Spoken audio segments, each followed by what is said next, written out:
The great hall of the Galactic Military Academy stretched wider than any building on Earth. Pillars of white stone rose toward a ceiling made of living crystal, and light from 3 distant suns poured through windows taller than starships. Students from 100 worlds sat in curved rows, their bodies shaped by evolution on planets nothing like each other. Some had scales, some had fur, some had no solid form at all. Instructor stood at the center of the hall. He was a species known for their long lives and longer memories. His scales shifted from blue to green as he moved, and his voice carried without effort to every corner of the room. He had taught military history for 200 years. He had seen empires rise and fall. Very little surprised him anymore. Today, however, something new had arrived. "We have a guest among us," announced. "For the first time in 30 years, a human has joined our academy." Whispers spread through the hall like wind through grass.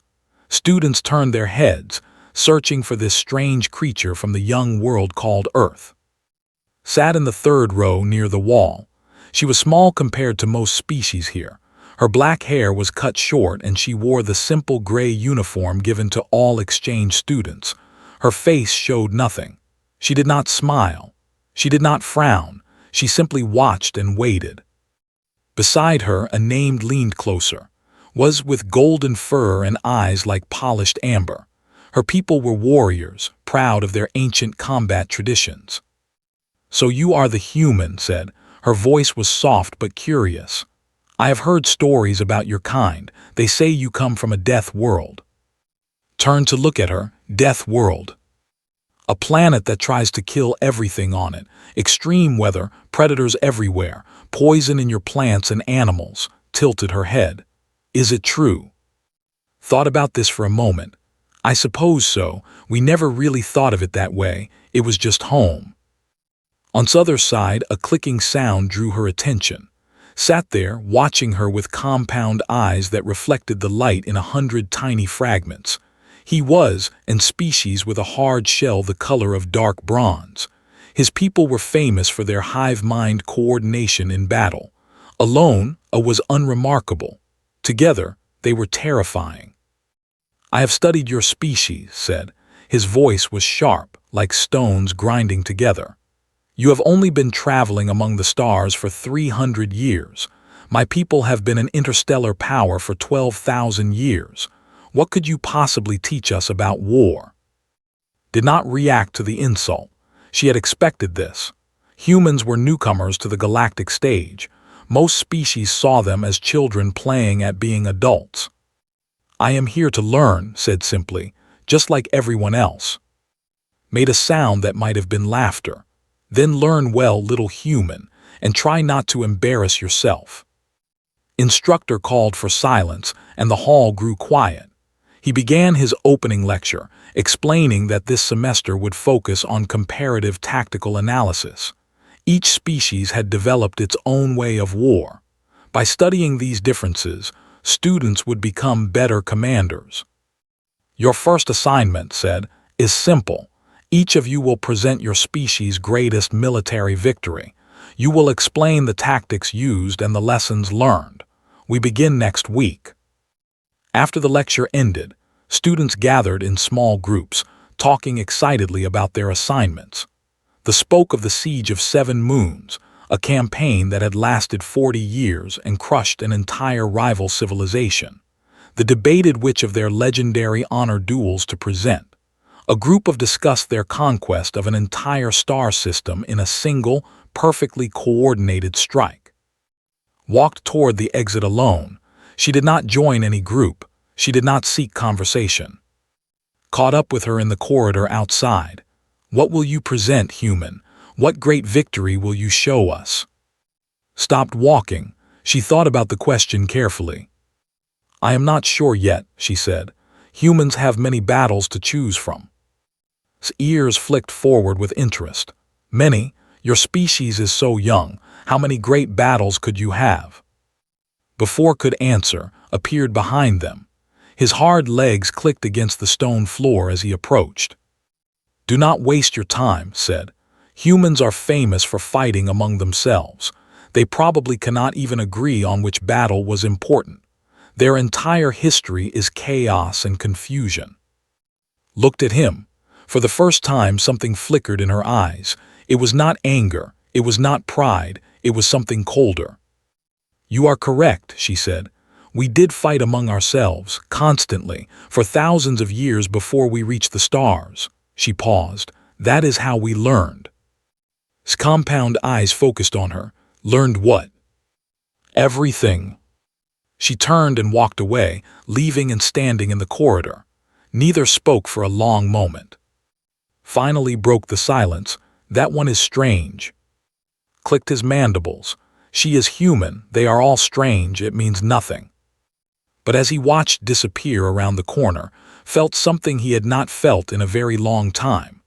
It was small, barely noticeable, buried deep beneath his confidence and pride. It was doubt. Instructor stood in the shadows near the corridor entrance. He had watched the entire exchange.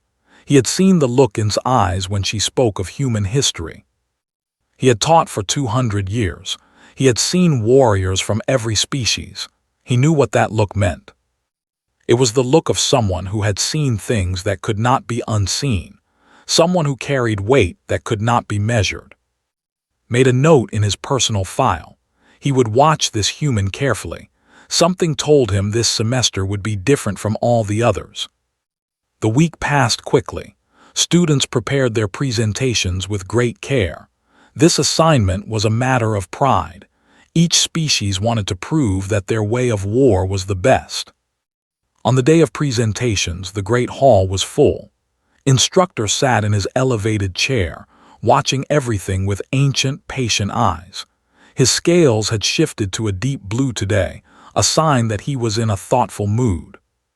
Went first. He stood at the center of the hall and activated the holographic display. Images of vast fleets filled the air above the students. Thousands of ships moved in perfect formation, like a single living creature. "The Siege of 7 Moons," announced proudly. 40 years of sustained warfare against the Empire. Our hive coordination allowed us to move millions of soldiers as one mind. We surrounded their 7 fortress moons and starved them into submission. 0 communication errors. 0 friendly fire. Perfect unity. The display showed the final surrender of their broken fleets drifted in space, while ships moved among them like predators among wounded prey. Victory through coordination finished. One mind, one purpose, one outcome. Students from other species clicked their approval, nodded slowly and made notes. Went next. She moved with the natural grace of her people, every step deliberate and beautiful. Her holographic display showed a single night sky filled with red stars. "The night of crimson stars," she said. "A civil war threatened to destroy our civilization. 2 great houses claimed the right to rule. Rather than let millions die, our ancestors agreed to settle the matter through sacred combat. 100 warriors from each house fought through the night. By dawn, only 7 remained, all from house. The war ended. Honor was preserved. Our people were united." The display showed the surviving warriors standing among the fallen, their fur matted with blood but their heads held high. "Victory through honor," concluded. "Clean, decisive, worthy." More nods, more approval. Continued making notes. Other students presented their victories. The showed their conquest of the Amber Nebula. The demonstrated their ambush of an enemy fleet using gravity manipulation. Each presentation was impressive. Each species had developed sophisticated ways of making war. Then it was turn. She walked to the center of the hall slowly. She did not seem nervous. She did not seem proud. She simply seemed tired, as if she had done this many times before and knew exactly how it would go. "I considered presenting many battles," began. "Humans have fought thousands of wars throughout our history, but I decided to present something different, something that explains how humans think about war." She activated the holographic display. The image that appeared was strange. No starships, no advanced weapons, just a narrow pass between mountains and the sea, on a planet that looked blue and green and ordinary. "This is Thermopylae," said. "It happened nearly 5,000 years ago, before we had electricity, before we had flight, before we knew about other worlds. A great empire invaded our land. They brought an army of 100,000 soldiers. We sent 300 to stop them." Silence fell over the hall. Students looked at each other in confusion. Spoke from his seat. 300 against 100,000. That is not a battle, that is suicide. Yes, agreed. It was. Every one of those 300 soldiers knew they would die. They went anyway. The holographic display showed simple figures representing soldiers. 300 small dots facing a wave of enemies so large it filled the pass from mountain to sea. "For 3 days they held," continued. "They used the narrow terrain to negate the enemy's numbers. They fought in shifts. When one group grew tired, another took their place. They gave their allies time to prepare, time to gather forces, time to unite." "But they lost," said. Her voice was confused, not mocking. "You are presenting a defeat." "They all died," confirmed. "But the enemy lost 20,000 soldiers, killing them. And more importantly, the enemy lost time. While those 300 fought and died, the rest of our people prepared. The invasion was eventually defeated. The empire retreated." She paused, letting her words settle over the silent hall. "Humans do not fight only to win," said. "Sometimes we fight to buy time. Sometimes we fight to send a message.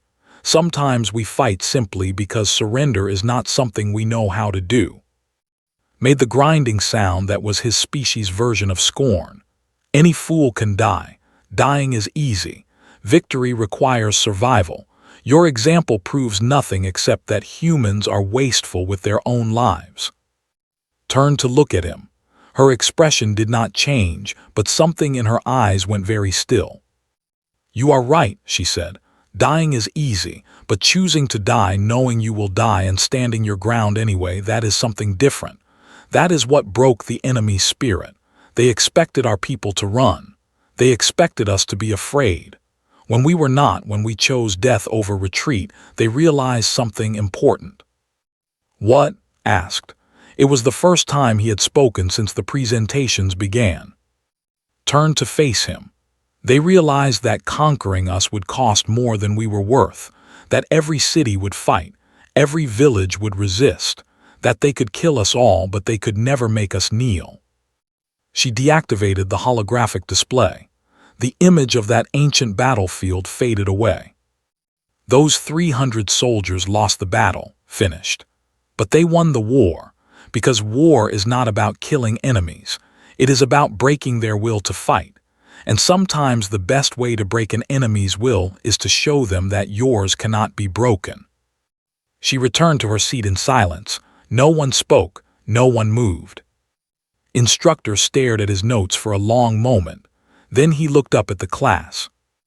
"Next week," he said, "we will have a tactical simulation. You will face an impossible scenario. Let us see how your theories perform in practice." As students filed out of the hall, walked beside. "That was not what I expected," admitted. "No," agreed, "it never is." Behind them, watched with compound eyes that revealed nothing.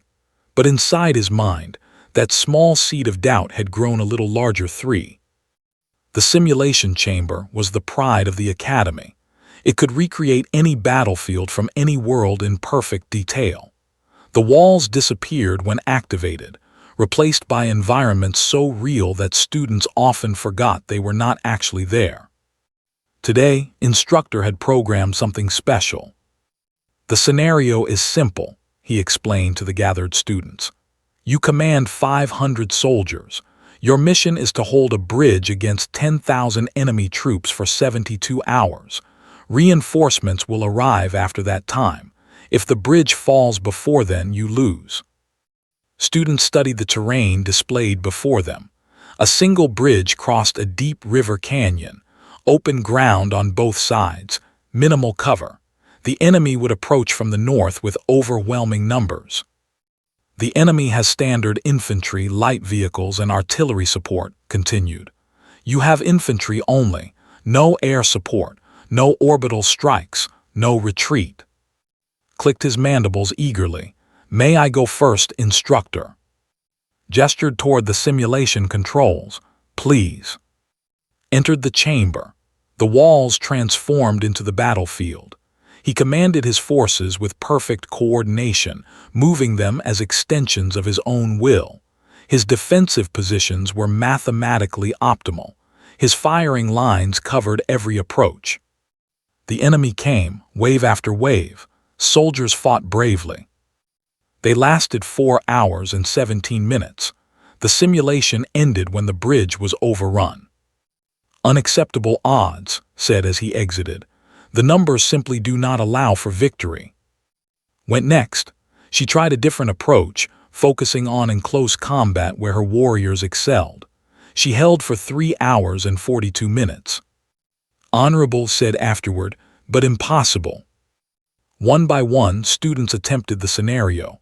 Some tried to negotiate, some tried to hide, some tried desperate charges. None held for more than 6 hours, most failed within 3.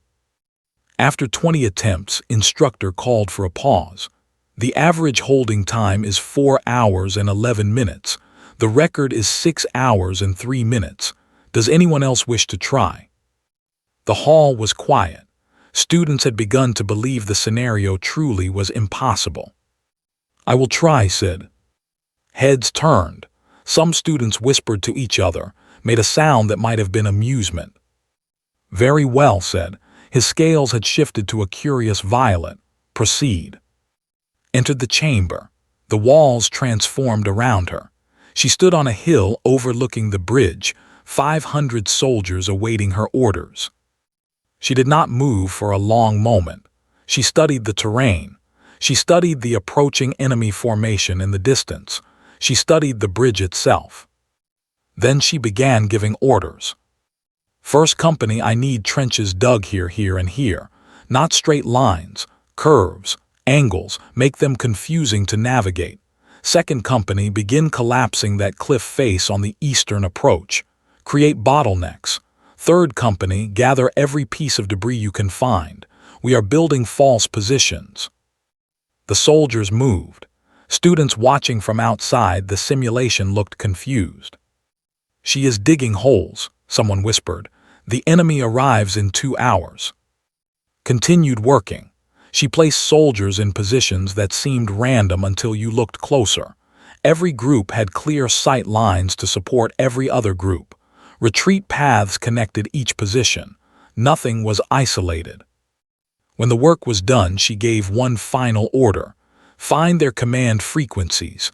I want to talk to them. The communications officer looked surprised but obeyed. A moment later, the enemy commander's voice came through. Defenders of the bridge, the voice said, you are outnumbered 20-1. Surrender now and you will be treated fairly. Took the communicator. Thank you for your offer. We decline. But I want you to know something. We have reinforcements coming in 72 hours. That means you have 72 hours to kill 500 soldiers. We intend to make each hour cost you dearly. Think carefully about whether this bridge is worth what you will pay for it. She ended the communication. The first attack came 30 minutes later. The enemy expected a quick victory. Instead, they found confusion. Trenches led nowhere.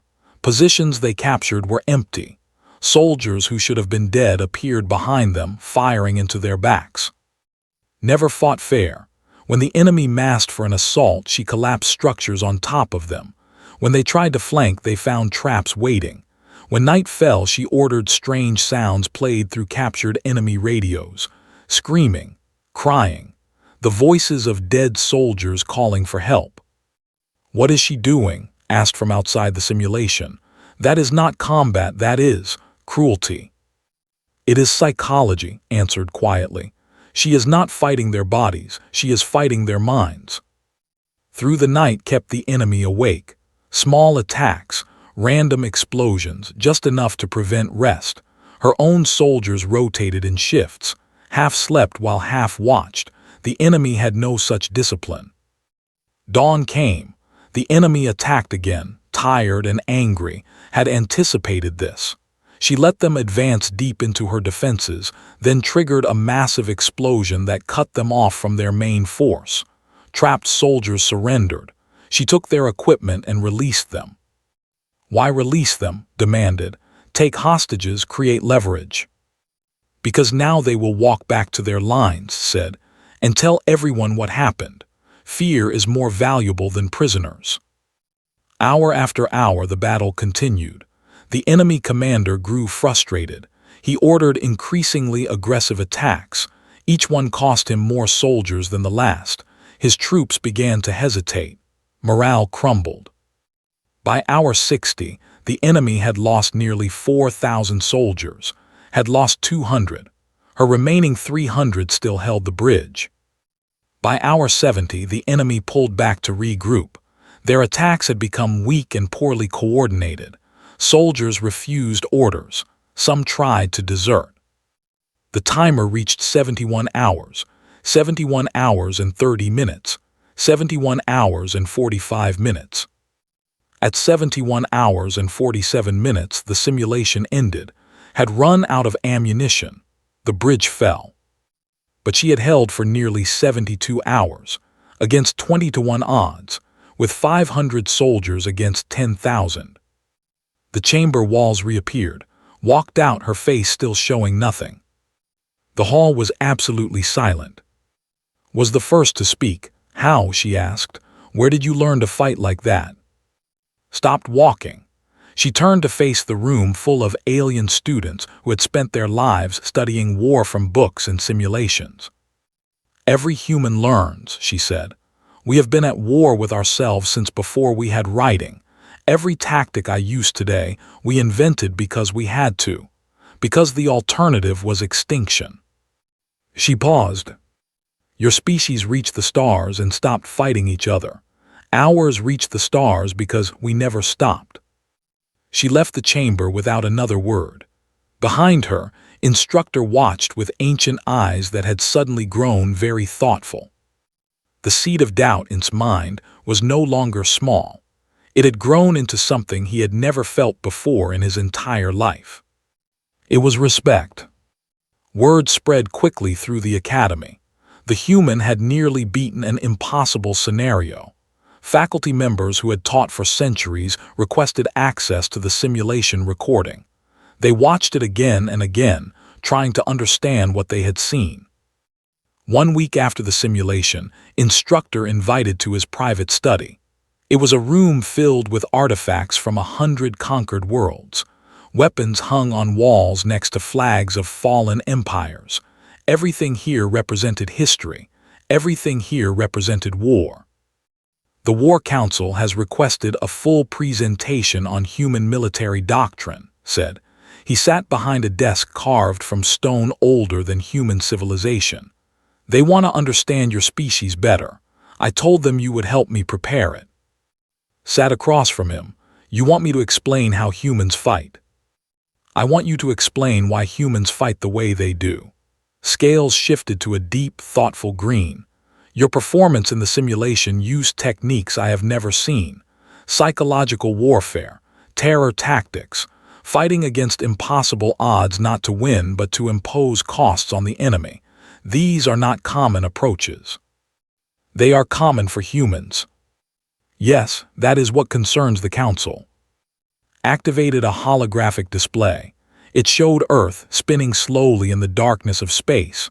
Blue oceans, green continents, white clouds. It looked peaceful from this distance. Let us begin with basics, said. How many wars has humanity fought? Considered the question. Recorded wars, thousands. Unrecorded conflicts. We do not know, perhaps tens of thousands. We have been fighting since before we invented ways to remember. Scales flickered. Thousands of wars over what span of time? About 10,000 years of recorded history, probably much longer than that. 10,000 years, leaned back in his chair. My species has existed for 200,000 years. We have fought 7 major wars, total. We probably fought 7 wars before breakfast on some days, said. She did not smile when she said it. Began pulling files from the Academy's database. Human history appeared on the display. Battles, campaigns, empires rising and falling. As the data scrolled past, grew quieter and quieter. You fought 2 wars that involved your entire planet simultaneously, he said finally. Twice, within 30 years of each other. We call them world wars, confirmed. The first killed about 20 million people, the second killed about 70 million. Stared at her. 70 million of your own species, in a single conflict. We were more efficient by then. The display showed images from those wars, trenches stretching across continents, cities reduced to rubble, weapons that made the ground itself shake. And then, said, his voice growing softer, you developed nuclear weapons. The display changed. A mushroom cloud rose over a city that no longer existed. We built weapons capable of destroying our own planet, said. Then we built more of them. At our peak, we had enough to burn every city on Earth several times over. And you nearly used them. Several times, we came closer than most humans know. Was silent for a long moment. His scales had shifted to a pale, sickly color that had never seen before. Other species, he said slowly, reach and then stop making war. The resources of space make conflict unnecessary. There is enough for everyone among the stars. Humans did not stop, said. We went to space and found new places to fight, new reasons to fight. We expanded into our solar system and had 3 civil wars before we met any other species. Pulled up another file. The Titan campaign. You mentioned this when you first arrived. Tell me about it. His expression changed slightly. A shadow passed across her face. A rogue artificial intelligence seized control of mining operations on Titan, one of Saturn's moons. It took hostages. It built an army of automated soldiers. We sent forces to retake the moon. How long did the campaign last? 3 years. Casualties. Was quiet for a moment. 73% of deployed forces. The AI knew our tactics. It learned from us. Every time we attacked, it adapted. But we adapted too. We fought in vacuum. We fought underground. We fought in temperatures cold enough to freeze blood in seconds. Your file says you commanded a unit during this campaign. I did. We started with 200 soldiers. 12 survived. Leaned forward. Why did you keep fighting? After such losses, most species would negotiate. They would retreat. They would find another way. Looked at him with eyes that had seen things no academy could teach. Because the AI had hostages, civilians, families. If we retreated, they died. So we did not retreat. We kept coming, day after day, year after year, until the AI made a mistake and we destroyed it. At what cost? Too much, but we paid it anyway, because that is what humans do. Turned off the display. The room fell into shadow. For a long time, neither of them spoke.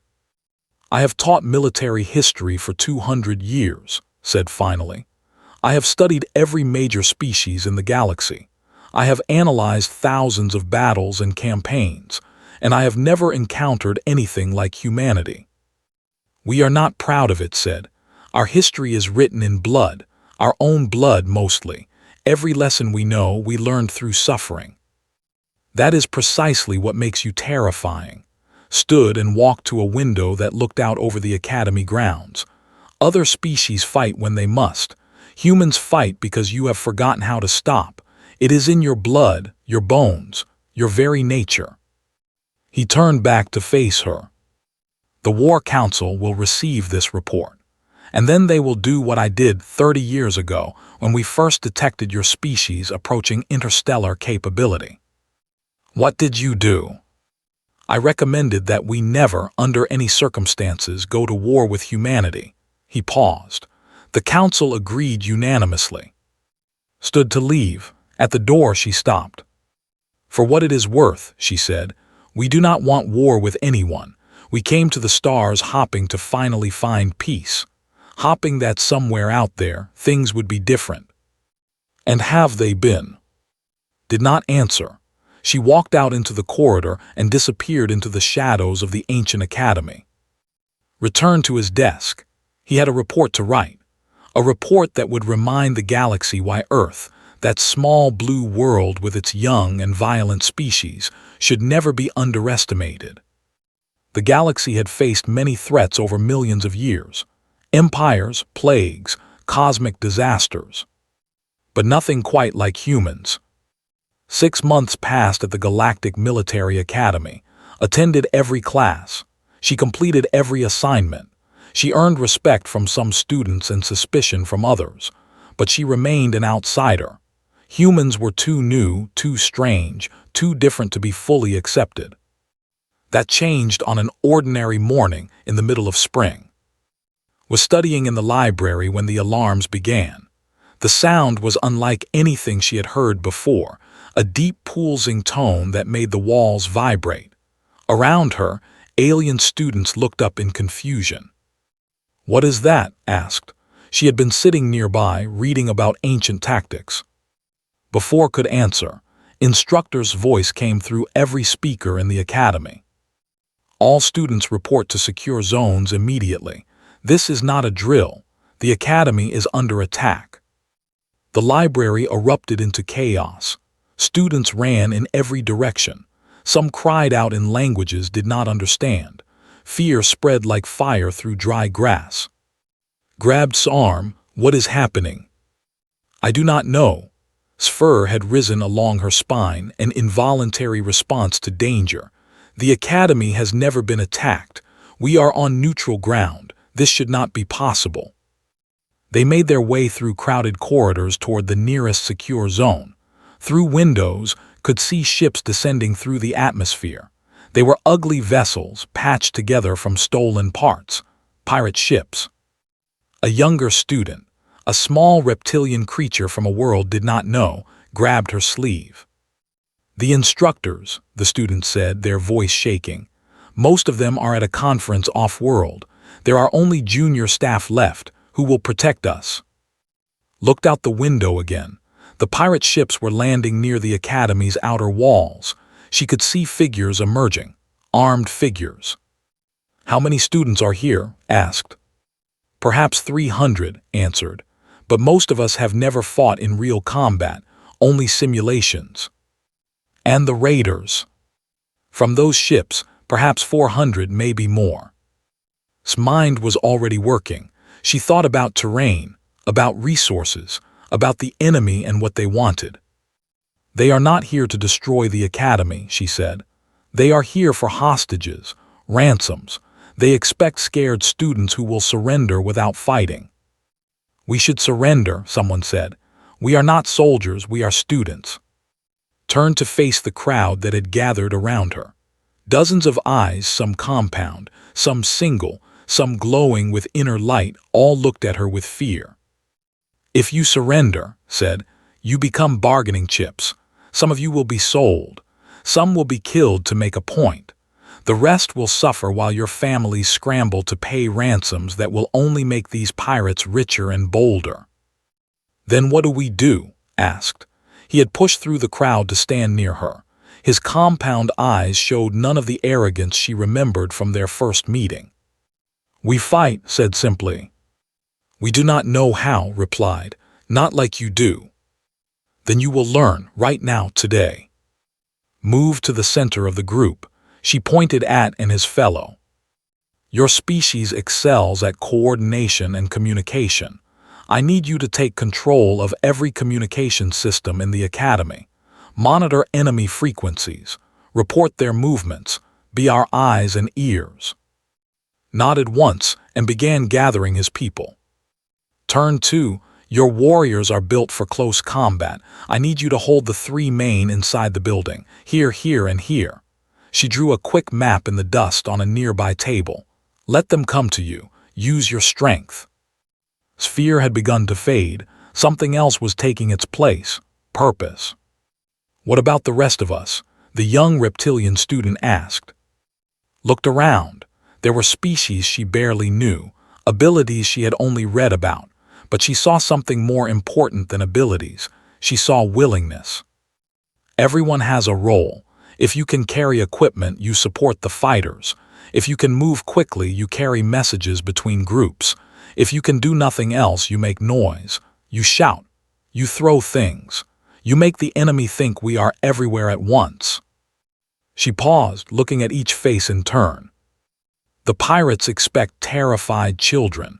We will give them something else. We will give them chaos and confusion. We will make them pay for every step they take into this building, and we will hold until reinforcements arrive. How long? Someone asked. As long as necessary. The battle began 20 minutes later. Pirates breached the outer walls and entered the main building, expecting little resistance. Instead, they found nightmares. The communication network tracked every enemy squad. The moment pirates moved, defenders knew. Traps were set, ambushes prepared. Warriors held the like ancient guardians. Pirates who entered those corridors rarely left them. And everywhere chaos. Lights flickered on and off. Alarms sounded from random locations. Voices echoed through empty halls. The pirates could not tell where defenders actually were. Moved between positions, coordinating, encouraging, adjusting. She found a group of engineers who could disable the pirates' landing craft. She led a small team through maintenance tunnels to reach them. The mission was brutal and terrifying, but it succeeded. The pirates were trapped. When the enemy leader realized what had happened, he ordered a full assault. His forces gathered for one massive push into the Academy's heart. They never reached it. Warriors broke their charge at the main corridor. Its network coordinated a perfect crossfire from multiple positions, and in the confusion, led a strike team directly at the enemy command group. The pirate leader never saw her coming. He expected students. He expected fear.